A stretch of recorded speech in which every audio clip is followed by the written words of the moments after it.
Welcome back. I'm Dave Jurenko, and this is Older Train Reviews. For our third review today, we're going to be doing a K-Line 466T tank engine that came out in the 2005 catalog. This engine was beautiful. I think it was ahead of its time. It was unique. As you can see, the detailing on this is superb.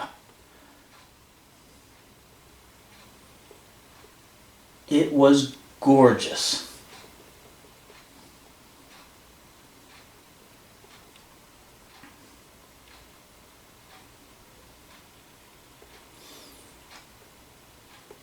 The back area here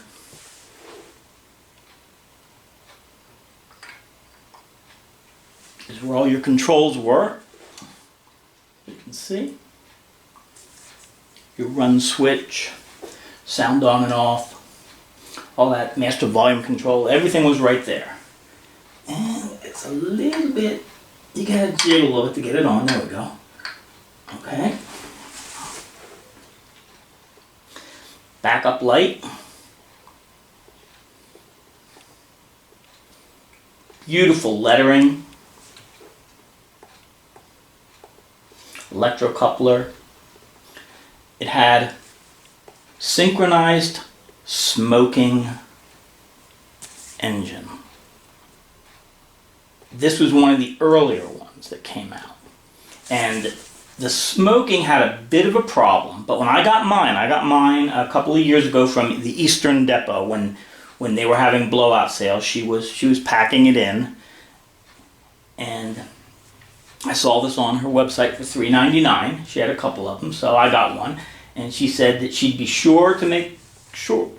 sure to send me the one that had the diode installed so that it would chuff correctly. So apparently, in line with the smoke unit itself, there's a diode, and if it's not there, you get continuous smoke, and if it is there, you get chuffing smoke. The only thing that I have a little bit of problem is with this engine is that when you come to a stop, most of the time you get no smoke coming out of it. So if it's going to sit for a while, you're going to want to shut the smoke unit off. Or if you move it forward just slightly a little bit, sometimes you can get it to kick on and it'll blow smoke while it's sitting still. I'm assuming, and I don't know if anybody's done this, let me know, if you put a resistor in parallel with the diode, you might get a little bit of voltage to it so that it will blow very slowly, but I'm not going to open it up. I've heard it's kind of a mess inside electronically with wiring and everything, but I will put some links to the OGR forum where they tell you how to do the diode mod. So, but if anybody's added a resistor in parallel with it to try to get it to smoke, to continually smoke a little bit while it's sitting still, please let me know. Put it on the OGR forum where this will be at, and maybe I'll go in and modify it, especially if you know the exact resistor value to make that happen so it doesn't smoke too much. Okay, so it had a bell, a highly detailed area on top. We have the whistle, and this engine actually ran on the Boston and Albany. The engine was produced in 1928. Before that, they had an earlier type, and I believe the type was the 242. I'm sorry, it was 266. And that engine had higher domes here and here. This one came out in 1928. It was very powerful. They made the cylinders larger, and this engine was popular. They called it the Suburban because it could accelerate rapidly and decelerate rapidly with a heavy load of passenger cars behind it. And they would run this in the suburbs. The other interesting thing is the tender, or the coal bin, is attached to the engine. So that this thing could run in reverse, and you can see they've given, or he can see, so he would just go around, hook up to the other end of the passenger set, and run it back to where it came from. So there was no need for a turntable to turn this thing around, which made it popular for short suburban runs from the cities. Now, that being said, the Reading running to Lansdale and North Wales and a lot of the other places, I think this would have been a perfect engine for them. It could have made it all the way out, made it all the way back. But the Reading never had any of these. So, like I said, this is exclusively on the Boston and Albany. A few I've read were transferred to the New York Central, I'm not sure when, and it said a couple of the railroads acquired a couple of them. So the Boston, Albany did not have a lot of these. I read they just had gotten 5, and I believe a couple more after that, and that was about it. So that's it for this engine. We'll take a look at the underneath of it, and then we will run this engine at the Lone Star High Railers Club. We will let this thing stretch its legs or stretch its wheels. Get out there and run. So there's the underneath, being careful. It has 2 pickup rollers. I haven't had any trouble with those. I'm sorry, it has 3 pickup rollers. 2 here and 1 here. I've had no trouble with this engine at all. I've only had it a couple years, but I really like it. And the cab covers work. So that's it for this engine. And we're also going to be taking some Reading heavyweights, and I'll show you those real quick before we head on out to the Lone Star High Railers. We're back. A few items I've got to tell you before we go is that this engine is not readily available out there. I've looked and I've seen a couple or some at the Western Depot. I'm not exactly sure of their inventory because it says call for exact inventory. But it shows they have a bunch of the Boston and Albany, the Reading, I believe New York Central, and one other. And that's at the Western Depot, or Depot, however you want to say it. So you might want to call them and see if they actually have any in their inventory. This engine, there's not a lot of history on it, this particular type tank engine. So it is unique in that K-Line produced it, and now Lionel has made a remake of it. I believe they are using the original tooling that they got from K-Line when they went out of business, which I would assume they're doing because why retool something when you have a highly detailed tool that you already own? So, or you have access to. I don't know if they own the tooling or not, but they have access to it. So I've heard. So anyway, I will put a couple history links in here. They have some really nice pictures, a little bit of history on it. And that's about it. Like I said, it's a unique engine with not a lot of history on it out there. So look for the links at the bottom on the show more underneath the video. And I'll put some links in to places to get history and to the K-Line catalogs and to their archive. So you'll be able to find and get some detailing on this engine and see which ones they produced. Okay, that's about it. Welcome back. Here is the observation car for the Reading heavyweights that came out in the 1990 heavyweight catalog, a separate little catalog that showed the Pennsylvania, the B&O, and the Reading, and a couple other railroads. This is beautifully detailed. I've had these for almost 25 years now. I got them after I got back into O-gauge railroading, probably about 95 or so. And I got them new. I got a set of 5, which will be pulling behind the tank engine. So that's not much to say about this. As you can see, nicely detailed. The pickup rollers, it only has 2. One here and one here. The other thing is, this right here, whoops, there we go. the little thumbtack that used to be here,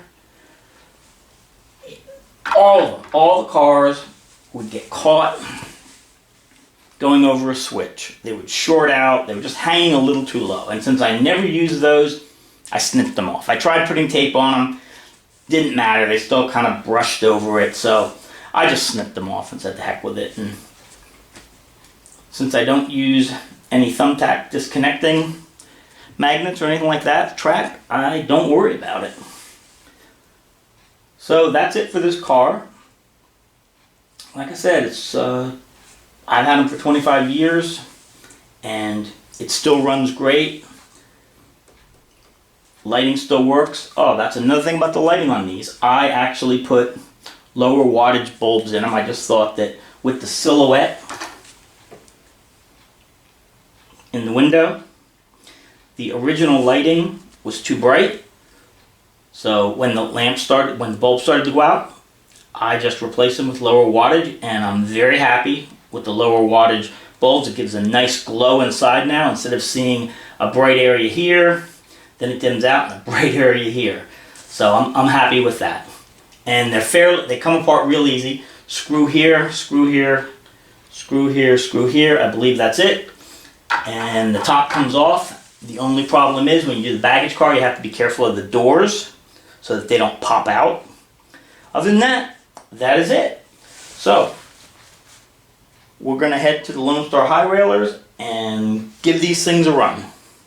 Okay, see you there. Well, we're loaded up and ready to go. Let's see who's going with us. Who's coming?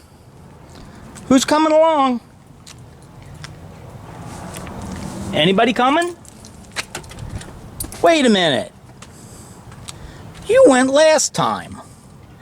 Now, hey, Ashley. Ashley, look at me. You can't go this time. Tell you what, if you can find your own way to the train club, you can come along. But I'm not going to give you a ride this time. You can go next time. Come on, get out. Ashley, come on, get out. Come on. All right, find your own way there this time. Well, here we are at the Lone Star High Railers. We'll get this video done. And what the? How'd you get here? Commuter train? They don't let dogs on the commuter train. What? Dogs ride free? Crap. Didn't know that. Dogs ride free. Okay. Well, let's go in then. I suppose you're going to want to ride home now.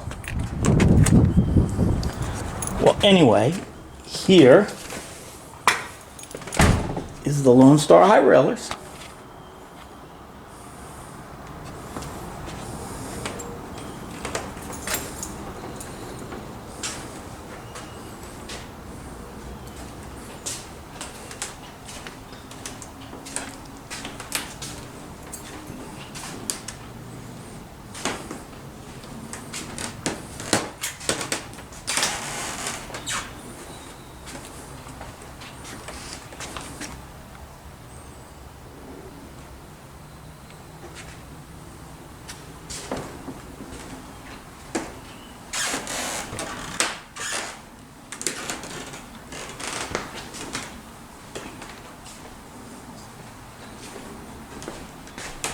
There ought to be a big sign that says, "You are here," or "here."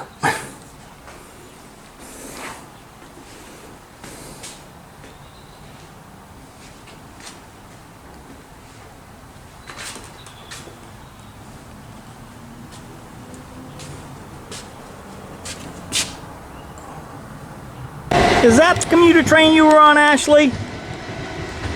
Nice! I didn't know they let dogs ride commuter trains. Oh well, looks like she has a way to and from here when I don't want to bring her. Well, here's the train.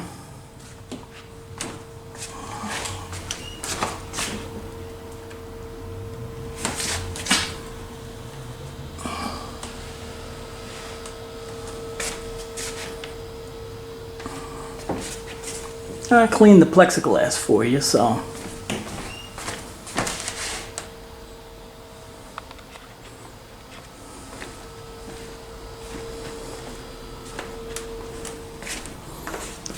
So let's start it up.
Set for 3 chuffs per revolution. 4 sounded like a blurring machine gun. 3 seems to be just about right.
Now she's smoking pretty good.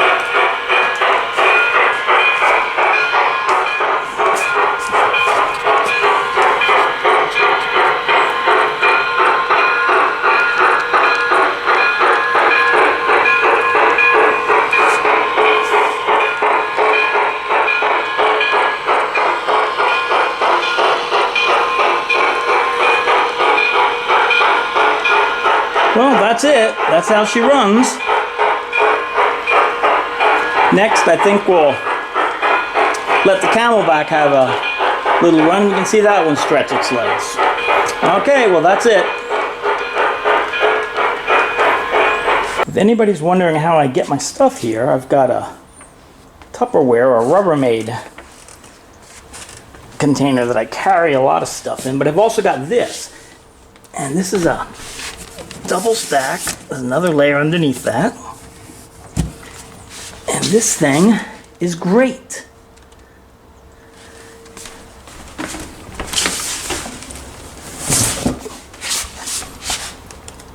And this is how I can transport my passenger cars and 2 sets of engines, and it works just great.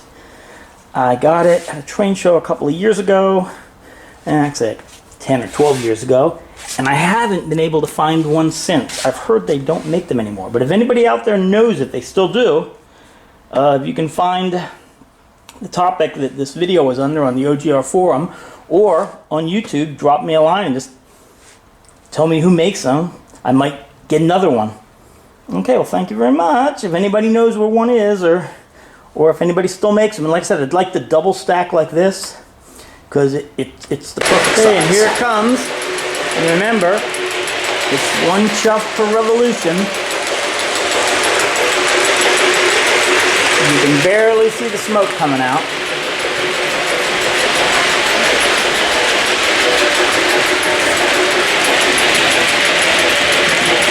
I don't know if you can hear that side rod clanking. This is from review number 2, the Camelback. But she's stretching her legs. 1 chuff per revolution.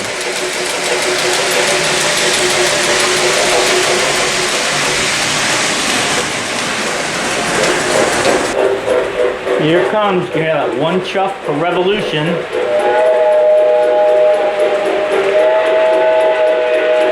How about that whistle for back then? Just beautiful.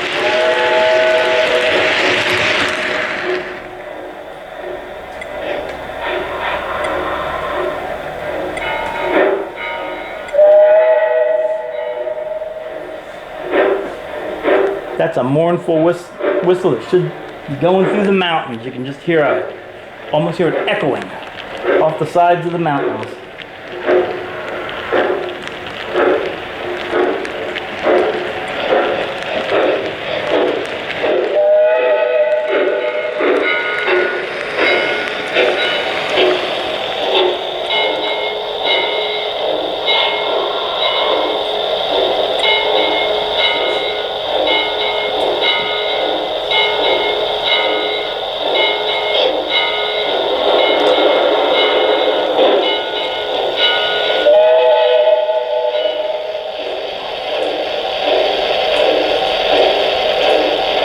And that's it from the Lone Star High Railers.